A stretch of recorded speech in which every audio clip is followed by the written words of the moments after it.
Hello, everyone. Welcome to today's episode of the Castalog. As always, this is me, Mostrino. This is my voice. I'm Kovak. And I am the lizard Yes. of sickness. Yes. So, starting out, as always, with the releases of the past week. The first one being Monday's release, Voices by Boss Fight and Philip Strand. I thought the melodic bits were kind of nice, but then the second drop came in and that was classic boss fight, heavy stuff, and it brought the track way down for me. But I think the vocals were pretty alright. Yeah, I think my biggest problem, which is like distractingly bad, is especially in the melodic drops of Philip Strand's like the looping done on Philip Strand's voice is really, really poorly done, and it's like especially the bit where he goes, "I'm hearing voices," says. Like it's something that could be such a quick fix, but it's just so Can't be bothered. Distracting. Yeah, it doesn't feel like it's just not mixed properly or not edited properly, which is Yeah, I had a similar thought, and I'm a known boss fight hater, but even for this, even for him, this is kind of low. What I thought the first time I heard it is that somehow Boss Fight managed to recreate "Don't Forget Me." yeah, I mean, it is. Even down to the bad second heavy drop, down to reintroducing the melodic drop in a very poor way. Yeah, I'm not into this. All right. Moving on to the next track, Tuesday's release, Nonsense, featuring a crap ton of uncredited producers, among them RL Grime, which was cool to see. Nobody Else, featuring Kara, that was Tuesday's release. I thought it was quite solid, nothing amazing, but definitely one of Nonsense's strongest in my eyes. I think seeing RL Grime on the actual like credit list is kind of enlightening, considering that after I noticed that, I started listening to it. It's like this is very much like an RL Grime, like very hard sort of future bass, except it's done with Nonsense's sound design, which is very bassless and very sort of high end leaning.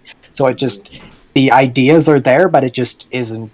It doesn't work properly. And then Kara's vocals are okay.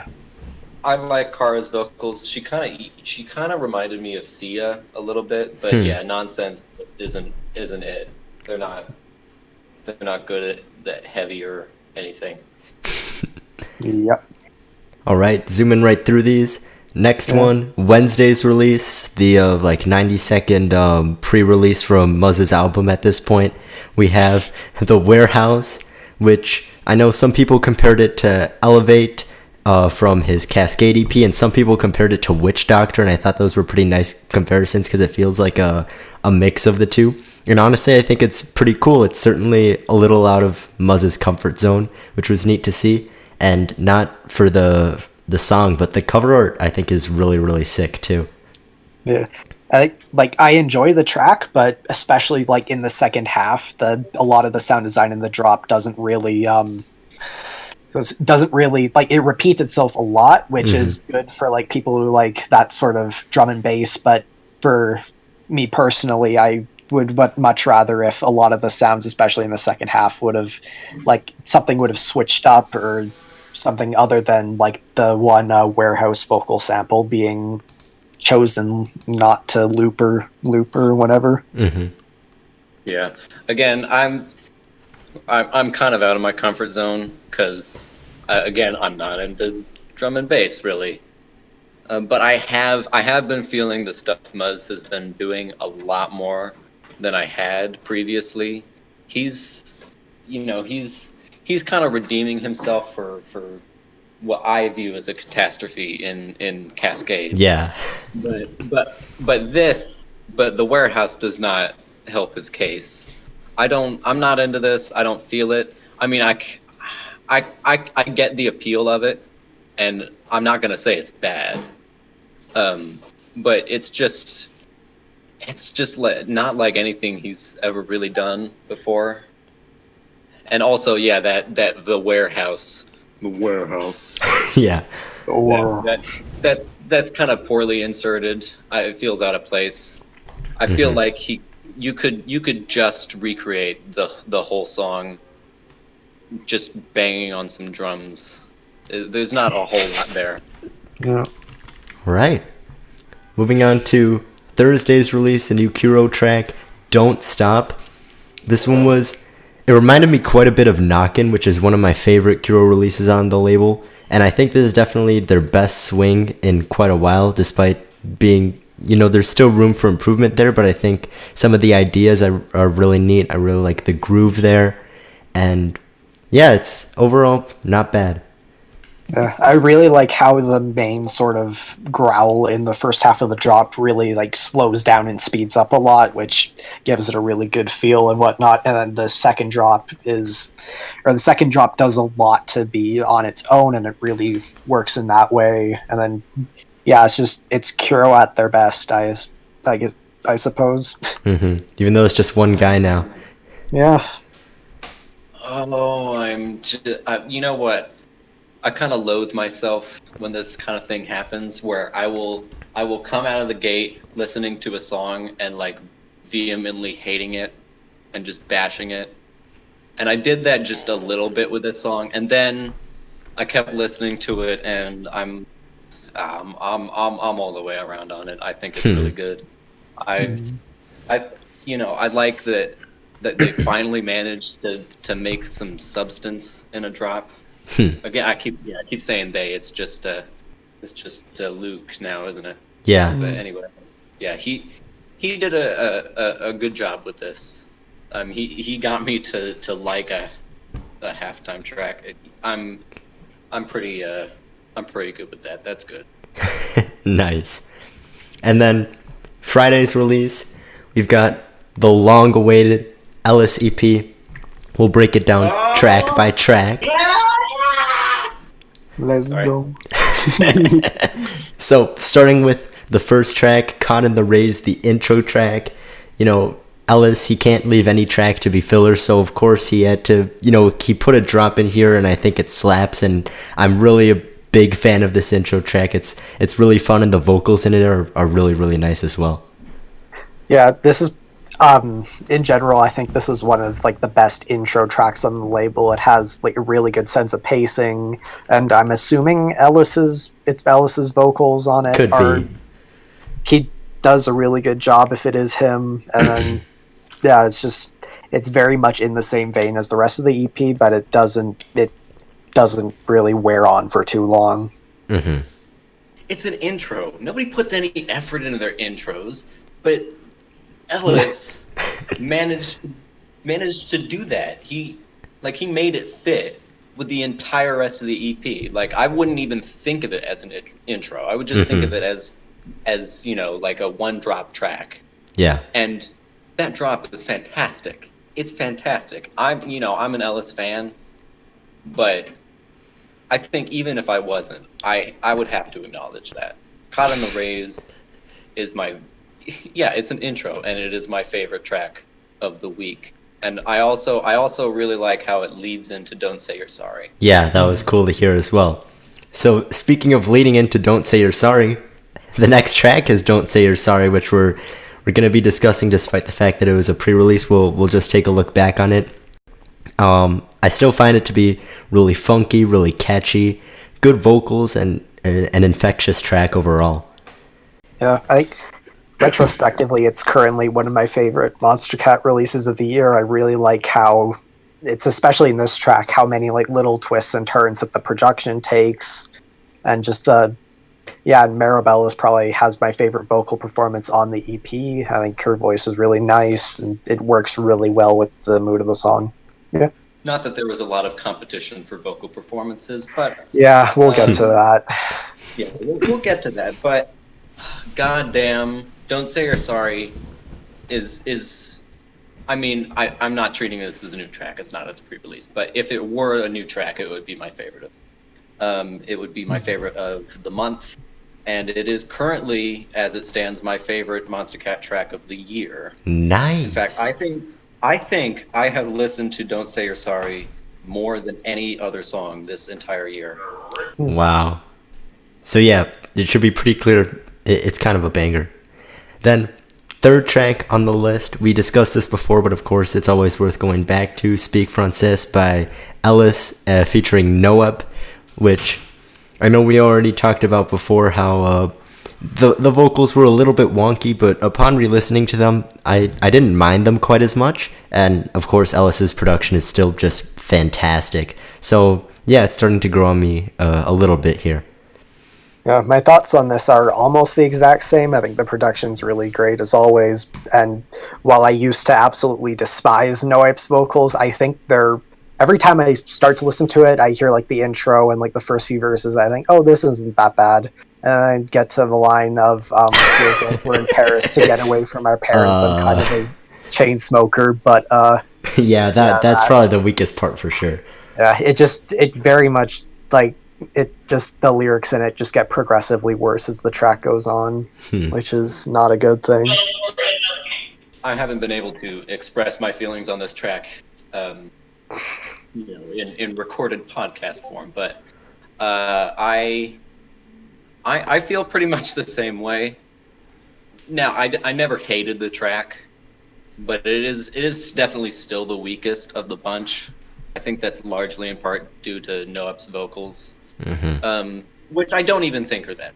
I like how stupid it sounds. if that's an accurate, acceptable argument.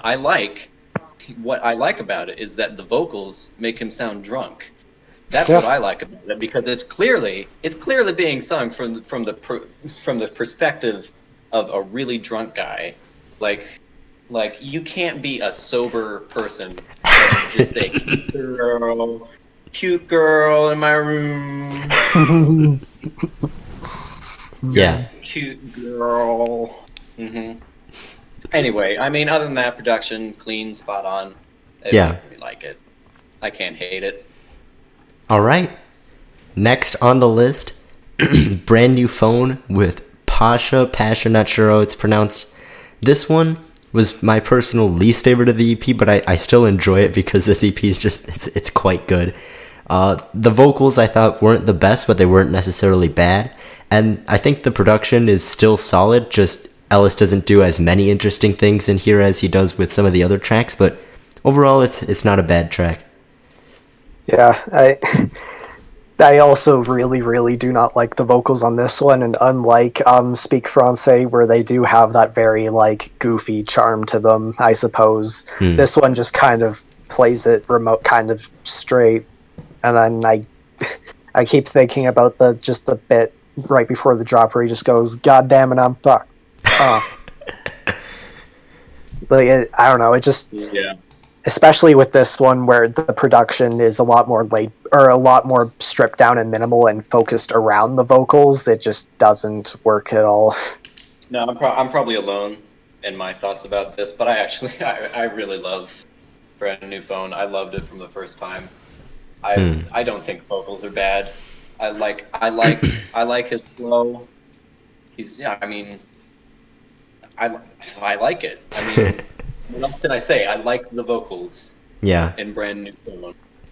I like how it's just a stupid track about nothing, and I like the production. I like it's minimal. I love that bass. Man, I love that. Ellis' bass is so good. It's just it's top bass. Anyway, yeah, just the whole song. I'm probably alone thinking this, but I really love it.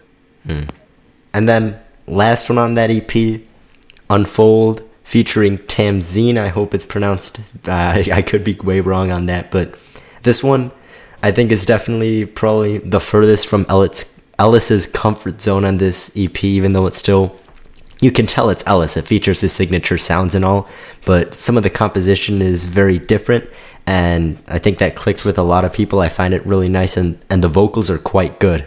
So yeah, this one's another great one from the EP for me. Yeah, this one was my favorite out of the new tracks this week. I think Yeah, Ellis reaching out of his comfort zone for this one works really well, and yeah, other than that, it's very much like similar stuff, except for the other ones, except that I actually enjoy the vocals. So yeah, I mean, I love Unfold. It's a little different for him, but nothing too terribly different. Mm-hmm. I love the production, and just overall, the EP is it's just a straight up bop. Like I can just dance to it in my room, and I have, mind you, I dance to it in public. Of course, I dance to it in my room. Anyway, I'm feeling this EP. It's definitely the best thing to come out of this week. Yeah, quite a solid EP. And then the last thing from Monster Cat this past week, bonus Saturday release, another Half an Orange one. And I'd like to mention beforehand, this is the third time that Jace has made a hilariously wrong prediction. I know the first time he said Throttle's not coming back. The following week we got another Throttle one. Second time something about the podcast not having multiple previews, and then they did the following week.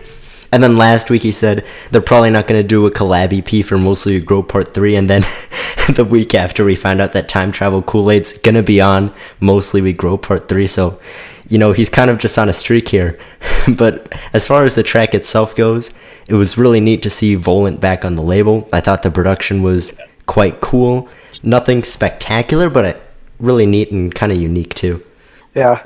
Like I'm very. This is very sort of conflicting for me because Volant's production is great as always, but in my opinion, Time Travel Kool-Aid is such a fundamentally flawed song that not even Volant could really save it. Like the vocals are still by far, or the lyrics are probably the worst on the label, and the main chord progression I've never liked at all. And then there's also the like almost like there's just a little bit of silence right before the or right after the or like right in the drop. Yeah, I heard that. I wasn't sure if that was intentional or not. That kind of threw me off. Well, because it's also in the music video, which is very strange. But I'm thinking it's probably just like a production mistake, but you can never know. Yeah. I was never. I don't want to say I liked Time Travel Kool-Aid. I definitely did not.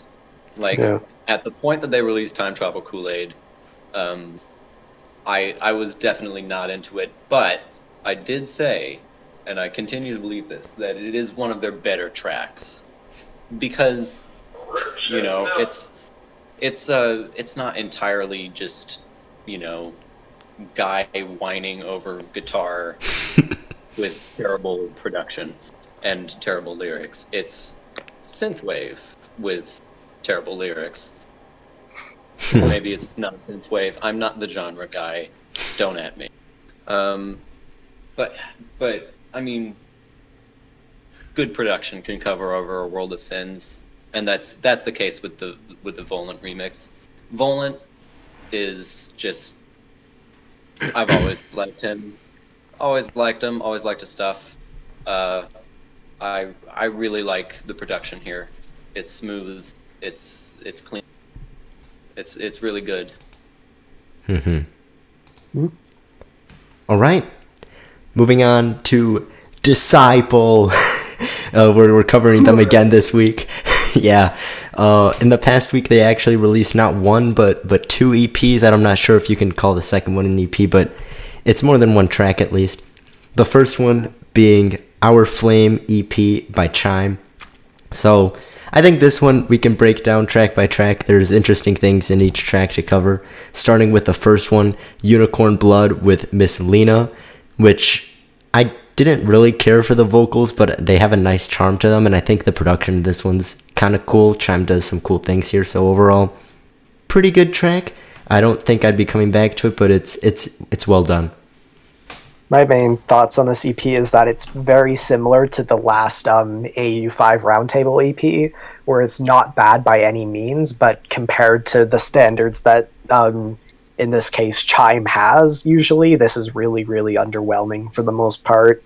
And for the first two tracks, I really don't have much to say about them. I think they're just really sort of basic kind of rhythm stuff with Chime sound design. occasionally. So Yeah. I think with Unicorn Blood, I actually like the vocals, and I think it's kind of kitschy in a stupid yet I can't really hate it kind of way. But I think production wise, it's my favorite on that EP. Like, I would come back to that before I would come back to any of the other three. And it's time. I'm not big into really anything Disciple puts out, but it's not bad. It's chime. It's like Xylent and AU5 had a flabby baby. All right, moving on to the queasy second track with Virus Syndicate. This one, Virus Syndicate. Boss fight. No, it's Disciple this time, but chime. Yeah.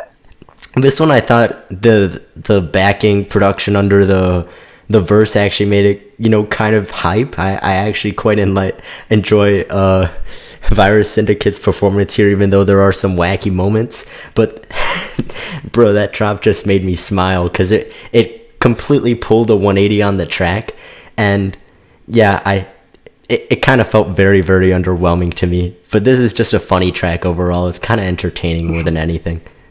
Yeah, I mean, this is another one that I don't have a lot to say about. I think Virus Syndicate does a good enough job, but his entire job is to rap over dubstep tracks, so that's kind of a given, I guess. But yeah, this one especially really just lacks a lot of what I love about Chime. So I couldn't be bothered to give a crap about Virus Syndicate or Chime, really, that for that matter. I mean, it's kind of annoying, actually, to me. It's the kind of track that I don't see myself ever going back to, but I'm not going to say that it's the worst track. I mean, I certainly find many flaws with it, but I don't have many thoughts on it beyond I'm not a fan. Then for the third track, Game Break, with Wales, who we covered last week. We had more than a few things to say about Wales last week, but ironically, this one's my personal favorite of the EP. I think I'm not sure if Wales necessarily redeemed themselves there, but Chime certainly did quite a good job with this one. I like the kind of like the tonality and the sounds used, and I think it's pretty solid and consistent throughout. Yeah, considering that I still stand by that the Wales EP is a solid 1 out of 10, it was really surprising to me that this is by far my favorite on the EP. I think Wales' more abrasive side in his bass work and in his like growls and sound design really works well with a lot of Chime stuff, and I just like all the little sort of like all the detours and whatnot, which is what I usually love in Chime, is how much he sort of just goes off in all these weird directions in his tracks. Yeah. I took a listen to the Wales EP, and Jesus Christ. Yeah. Yeah, it's something. I mean, I wasn't a fan of Wales to begin with, but but I don't know. I couldn't be bothered to give a crap about Wales on this song either. I don't really care about this EP. I'm going to be honest. I'm going to be perfectly honest. I don't like Game Break. I mean, chiptune dubstep has been done to death. And then you've got I don't know. It's not my thing. Maybe I'm just too old. Bro, Liz is too old. This is so sad. I'm too old. I'm the oldest one on this podcast. Yeah. By a that might be right. Well, Solo was on the podcast previously, so I think he's got you beat by like 2 years. He's older than me. But you're definitely up there. I'll give you that. Then the last one on this EP, Our Flame, a Chime solo track. It reminded me quite a bit of Oliver's, except I didn't find it to be as impactful or have as much charm. It's it's all right, but it kind of fell flat for me overall. Yeah, it's the same thing for me. This is pretty much just kind of diet Oliver's, which is again really disappointing. Yeah, it's just bleh. Blah. Yeah, Okay. I made the exact same observation. I'm sure everyone made the same observation. At least everyone who knows who Oliver's is. Yeah. It sounds like Oliver's, but it doesn't even sound as as characterful as Oliver's. And let's be real. Let's be real. I don't even think Oliver's has that much character to his music. But this, I'll listen to it and I won't hate it. But it's just there. Yeah. Yep. And then the other quote-unquote EP that Disciple released in the past week was Gimmick to Win It, Volume 2 by Hi I'm Ghost. If you don't know who Hi I'm Ghost is, it's basically Disciple's version of Pickle. So it's like, even from the name Gimmick to Win It, they're kind of certainly gimmicky artists at heart. So there's only 2 tracks, so we might as well just look at them one at a time. Death Games, I thought the drop kind of fell flat, especially at the beginning, because there was like no snare there, which kind of killed the energy. And when they put in the snare, it got a bit better, but still, kind of at that point, I wasn't planning on coming back to it anyway. Yeah. I might as well just tackle both of these at the same time, because I have pretty much the same thoughts on both of them. Is that mostly I really am not a fan of Hi I'm Ghost in general. I think most of the time he's really just a very generic rhythm artist, but there'll be some like sound design elements that appear for like a second, or like certain melodic parts that just sort of flash in and out, or some like songwriting ideas that I think are absolutely amazing, but then it just goes back to really basic rhythm again. And then also I mentioned this specifically for Death Games. I think specifically the text-to-speech vocals just are really, they don't work. They don't really go for the mood that they're trying to give. Yeah, I feel the same way. I think this gimmick to Win It is right. I know Hi I'm Ghost is a very gimmicky artist, but this, especially Death Games, is very gimmicky. And that kind of gimmicky theme, it feels forced. Especially with the just spoken word vocals. I'm not a fan of that. I'm definitely not a fan of the drops. I mean, if you know my music taste at all, this is way out of my range of taste. But I don't know.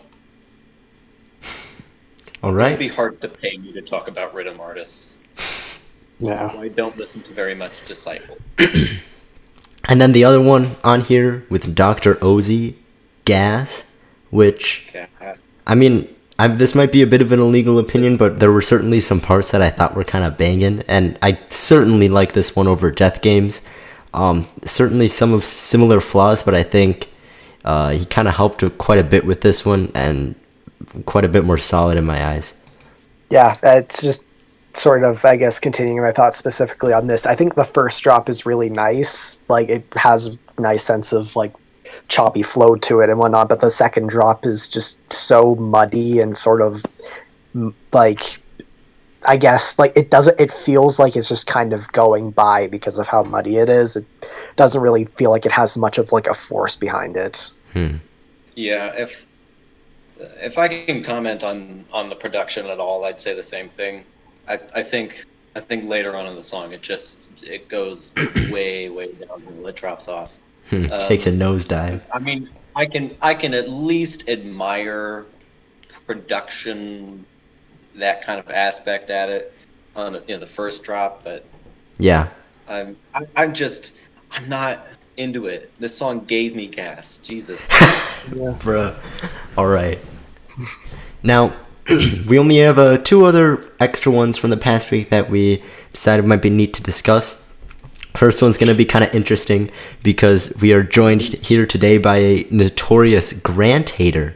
And this is an off-label Grant track that dropped with Dylan Matthew called All I Know. Yeah, it wasn't even. Yeah, wasn't even good for Monster Cat. Can you believe that? What? All right, I'll give my thoughts on it first to start off. I don't know if this is necessarily a popular opinion or not, but I actually think Dylan Matthews quite a nice vocalist. I think he does a good job here.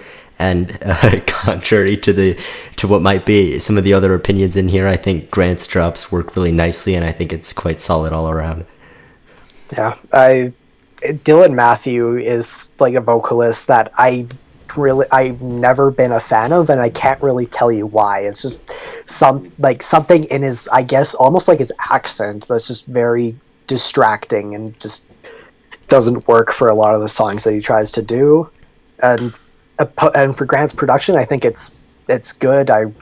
Grant's production, I like it always, but especially with the vocal treatment, like his vocal chopping works a lot better in very much like a fast take future bass kind of thing, as opposed to stretched out in this. Yeah. Yeah. Oh boy. What should I say about Grant that I haven't already said? Well, let me just postpone this. Let me talk about Dylan Matthew for a second. I feel the same way, Kovak. I don't know. The guy's voice gets on my nerves. It's not like he can't sing. He can sing better than me, but I don't know. His vocals kind of do the track a disservice, which is funny coming from me, a known Grant hater, known for hating his production, and yet I'm saying that the vocals are dragging the production down. The production, I couldn't be bothered. I could not be bothered. It really wants to be like super uplifting melodic dubstep. And there's not much I can say about Grant that explains why I'm an anti-fan of his that I haven't already said. But I just want to talk about one specific thing about the production here, which is I don't like that melody at all. Like, Grant is not good at coming up with melodies. Like, it didn't work for him in Color, and it is definitely not working for him in here. I feel like when I listen to the melody in this song, I feel like Grant just chose any keys that were in the scale and just played them in whatever order he felt like, because it doesn't feel cohesive. And I mean, you can't bother me to like a Grant song unless he makes it just so overwhelmingly over the top great that it just doesn't happen that often. Anyway, All right. Just talk about something else so I don't have to think about Grant anymore. Well, luckily we have one more on this list here, which is the new Hudson Mohawk track. I hope I'm pronouncing this right. Montefisto. I hope that's close at least.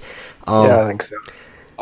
I said Monte Fisto, like Monte Cristo, like Monty Python. Like Monte Cristo. But somewhere along those lines, you get what we're trying to say. As far as the track goes, it's pretty all right. There wasn't really a whole lot that caught my attention. It's certainly a different style, but it didn't necessarily do too much there.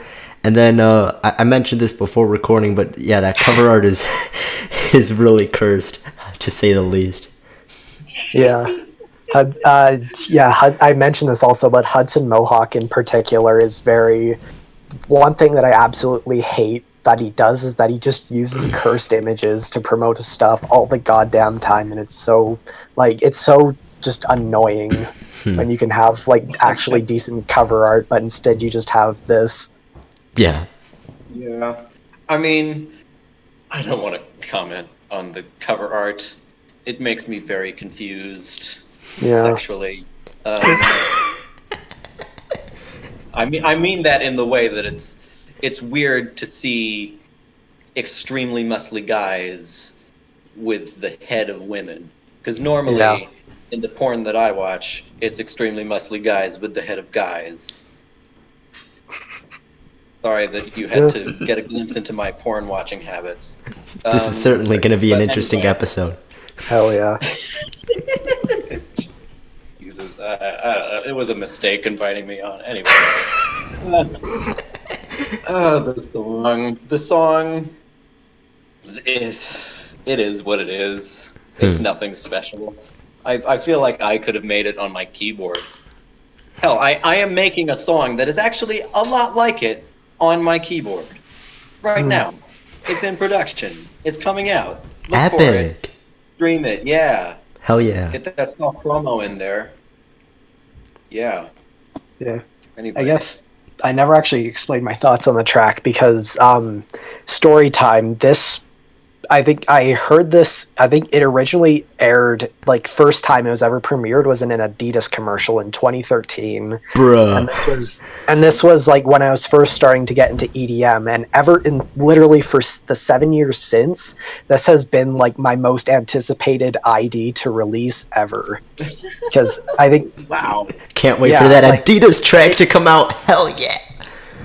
Well, because then after the Adidas commercial, he started playing it in a ton of live sets, but he'd always said, "Oh, this isn't coming out. This isn't coming out," until it did, which is a habit that he gets into a lot. But I think just specifically, like, this is very much like peak sort of old school trap, I suppose, that everything in it sort of has, like, it has its time to shine and then it changes itself up and then different elements get introduced and removed.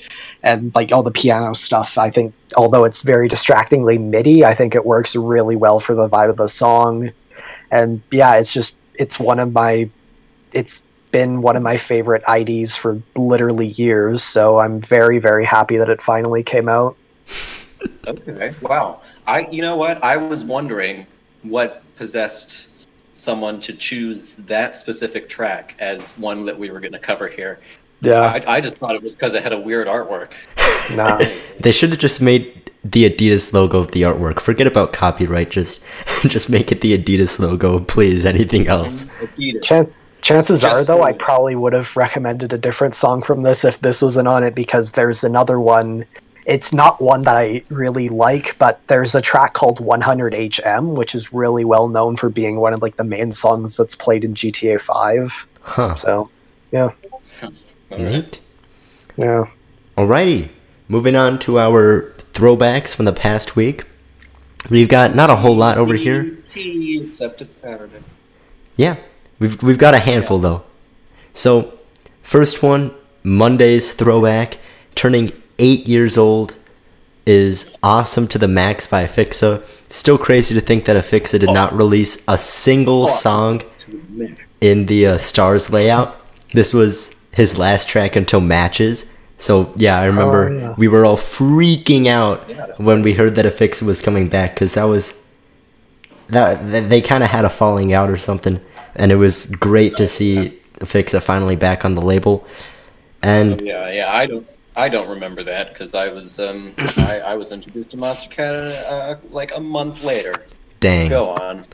But as far as this track goes, obviously it's dated, but I think for dated bro step, it's quite solid, and I really like the melody there, and some of the sounds used are kind of neat.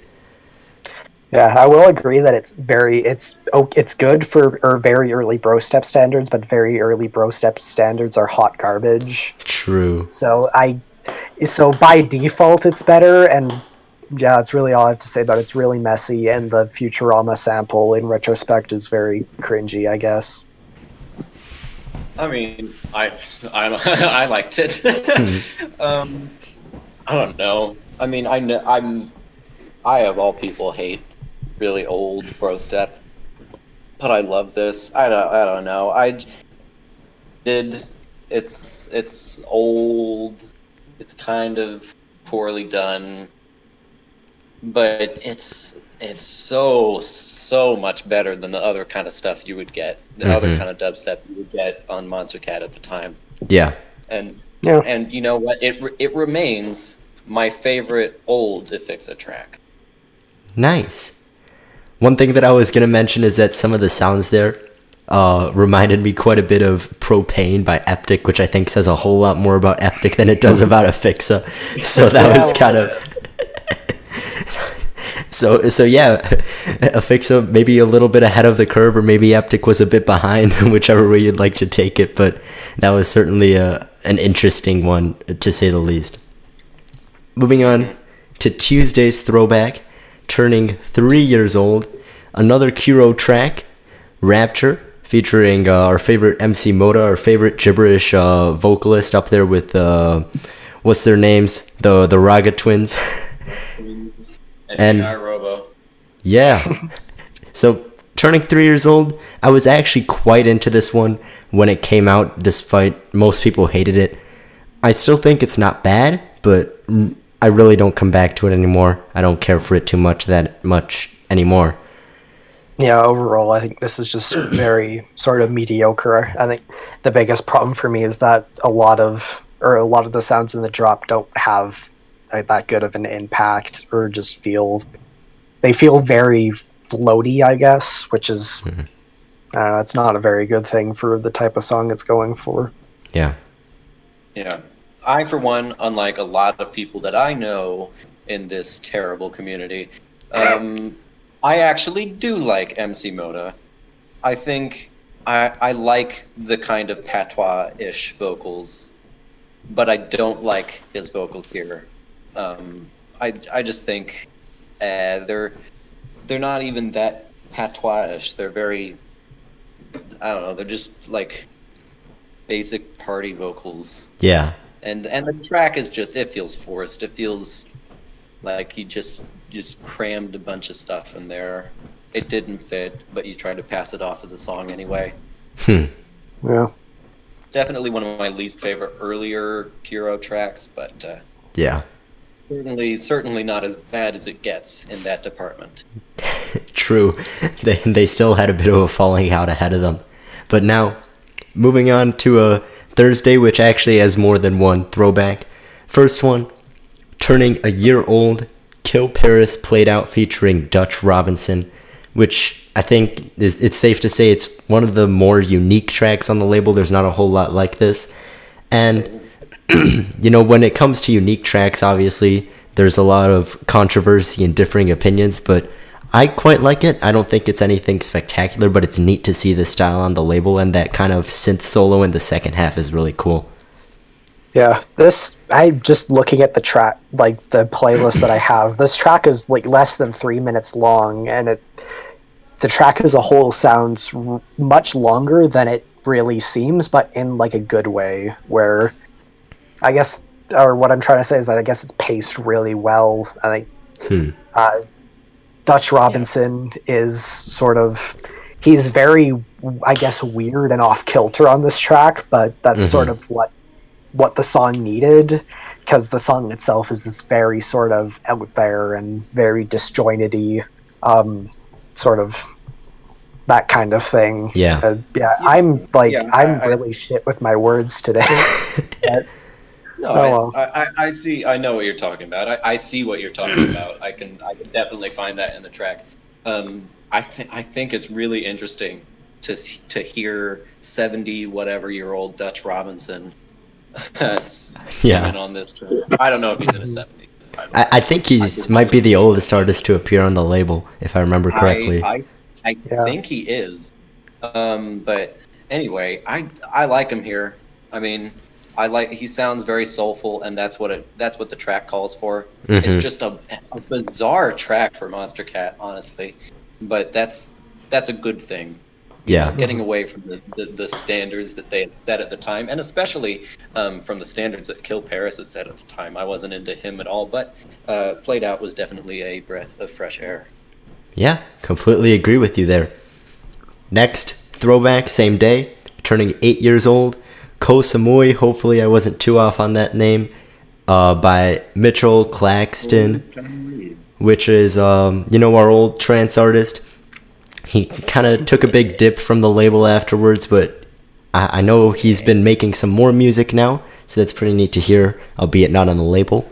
This, like most of the other 8-year tracks, it's dated, but the ideas there are cool, and I like the melody. You know, it has some things going for it, but obviously, if it had modern production, it would be even better. Yeah, I think I'll always think of this track as very much the predecessor to Wuxia, because like the melody is very similar. The progression, even though it's very basic progression for trance, is very alike. And other than it has Angie Kum's vocals, which are really poorly mixed into this for some reason. Also, I don't think they're even vocals. She's going, ooh, you know? Yeah. Like, That's the Veil moment for sure. Are there even vocals in the track? I mean, why credit the artist? But anyway, I like Mitchell Claxton. Yeah. Even though his stuff is dated, I like trance.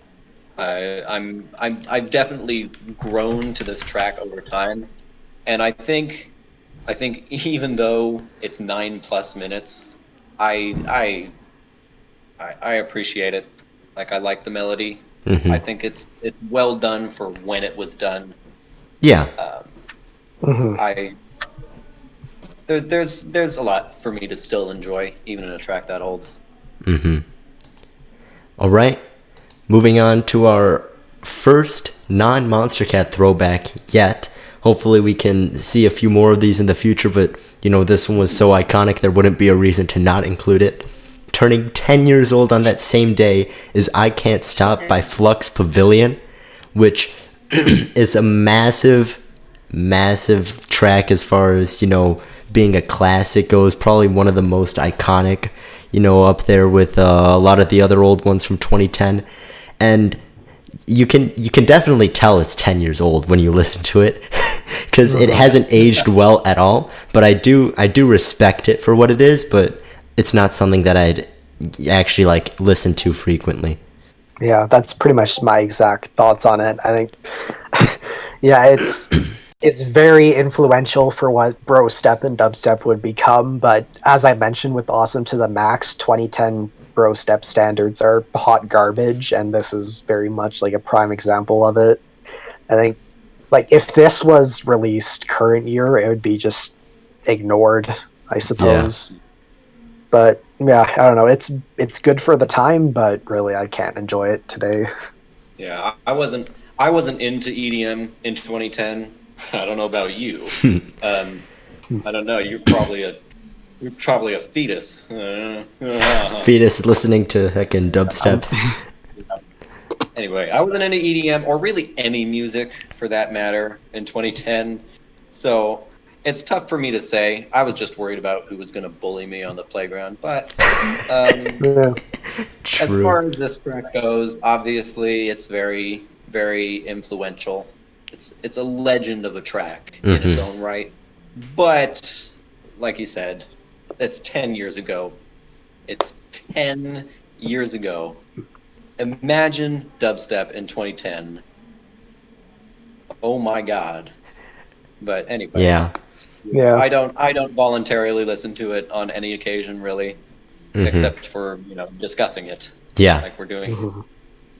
And the funny thing is that, you know, dubstep, or at least heavy dubstep, is one of the poorest aging genres I know of, because, you know, obviously we still have 70s and 80s classics that sound dated, but they're, you know, people still enjoy it. But something for like I Can't Stop or any other 2010 track, it's really, really grating when you go back to it, which is kind of a shame, but that's just kind of, that's the society we live in. No one is clamoring to reignite the nostalgia craze. You know, like everyone does that for 80s music. Yeah. But no one's going to try and reignite the nostalgia of 2010 dubstep. Yeah, I remember when Adventure Club, am I right? I remember when Image said, "Okay, guys, let's make 2011 dubstep again," and kovak's like, "Okay, give me 5 minutes." Bro. Yeah, this is the line. Just play any Adventure Club track from the last 5 years. Yeah. I can't wait for in 10 years where we talk about how dated and uninspired polyrhythm is. Why wait 10 years when we can talk about it now? Because because polyrhythm's, I guess, good for today's standards. I don't know. I mean, yeah, it's different. I'll give it that, but as you're right, it's a discussion for another day. Yeah. Yeah. Yeah, I respect it for being different. And then finally, the last throwback on this list, and honestly probably my favorite track that we've covered so far, is Too Far Away by Direct. One of my favorite songs on the label. It's absolutely beautiful. I love the atmosphere there, and yeah, the melody is just incredible for me. Yeah, it falls into the vein of a lot of Direct singles where it's very much like a garage track with a piano, sort of like Tranquility or Lark. And at worst, those tracks are very they're good but forgettable. But in the best cases, like this track, it has such a memorable melody and has such a good atmosphere that it sticks with me for a very long time. Yeah, like you said, it's definitely one of his most memorable. I mean, I'm not going to call it anything groundbreaking. I'll be honest, it's kind of generic for future garage standards, but it's memorable, which is something that I can't say about a lot of generic future garage. And Direct, I loved him for forever. For as long as I've known him. I mean, it may not be for me like anticipation level, which I love, for God's sake. Oh my God, but Too Far Away. It's good. It's solid. I will continue to listen to it and enjoy it. Yeah. And then we already zoomed through our entire list, but there's actually another item that I think might be worth discussing because in the past week, Monster Cat made two new kind of collaborations with Silk Records and our favorite video game Fortnite, which I just like to I just like to hear your thoughts on it. What you're thinking is going to come out of it, or how we're going to look a little bit different after these kind of go into effect. So just tell me all about it.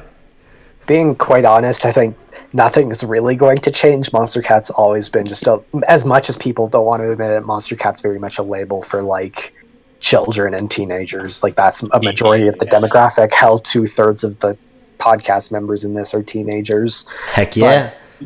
But, I think this is sort of what Darlington said when people got really upset with both Roblox and Fortnite, is that it's just like not exactly this, but really nothing's going to really come out of this. This is just really like a licensing thing or a radio station.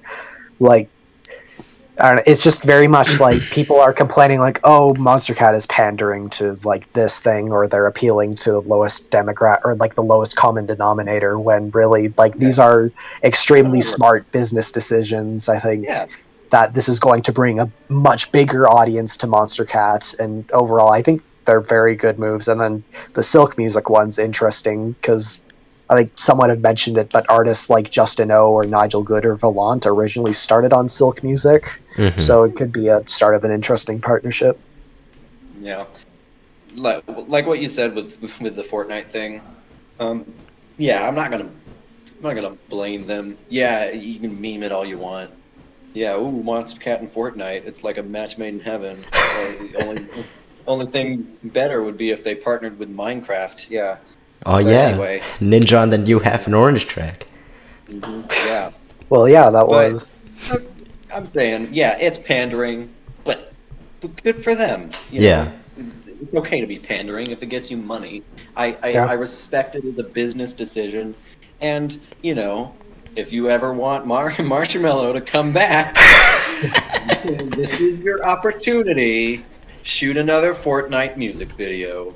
Yeah. It's also like having just a radio station that you can switch to in the game is very much like it's not as bad as like it's not as like distracting or like strange as like Travis Scott's Fortnite concert or Christopher Nolan airing the trailer to Tenet in Fortnite. Like those are very strange decisions, but Monster Cat just kind of like having a Monster Cat radio station. Yeah, it just makes sense, sort of. Yeah, it's Fortnite, whatever. I mean, good. It's exposure. Fortnite's. I mean, despite the fact that it has gone majorly downhill in popularity in the last couple of years, it's still a good business decision. Yeah. And Silk Music, I have no comment, because, I don't know, okay, it happened. Yeah, we'll see Yeah. what we get from it. If we could get, some kind of cool collab compilation or something, that would be neat to see. It's just more music. Yeah. Hopefully it's good. Yeah. I don't know if you're willing to allow me to insert any more self-promo. I know I kind of glossed over it a little bit, but I mean, if we've got just a little bit more time, I would be glad to talk about my forthcoming track, Funkworm. Ooh, I would be glad to listen. Tell us all about it. So, as you know, I'm a pianist. Pianist. And I have a good keyboard, and I just thought, I don't know, I guess I'll make music now. As you And do. That's my approach. That's it. That's my approach. And so that's what I'm doing. I'm making music, recording it, and I'm in mixing stages right now. Nice. But expect some chill ass flute coming your way, sooner rather than later. Cool. And once I kind of figure out how production or music is supposed to work, you might actually hear some good music once in a while. All right, well, I'm excited to Anyway. hear it. Alright. We might even talk about it on the podcast once it drops. Yeah. That would be kind of neat. That'd be really- neat, but I would also ooh. Yeah. I'd be kind of scared to hear your opinions on my music. Be like, oh, it sucks, it's shit. Don't worry, just remember, no matter what you do, even if you fart into the mic for 5 minutes, you're still going to be better than that Wales EP, so you can rest assured. Yeah. Yeah. Yeah, at least I'm better than someone who is an actual full-time producer. Yeah. Perfect.